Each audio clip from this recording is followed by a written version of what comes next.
কোনো ব্যক্তি যদি তার সম্পত্তি 5 জন সন্তানদের মধ্য থেকে একজনকে বাদ দিয়ে 4 জনকে লিখে দিয়ে দেয়, সে ব্যক্তি মারা গেলে তার জানাজা নামাজ পড়া যাবে কিনা?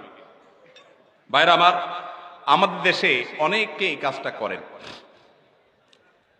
তেজ্যপুত্র করেন।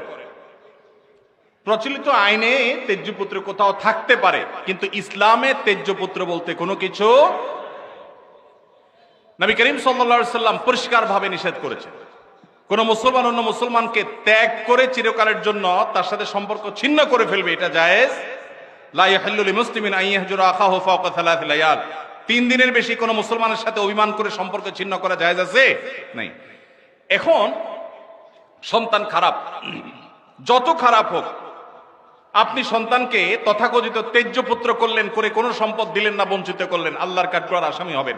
আপনার ঘরে জন্মগ্রহণ করেছে, অতএব আল্লাহর কোরআনের মিরাসের আয়াতের নির্দেশের আলোকে এটা তার প্রাপ্য হক হয়ে গেছে।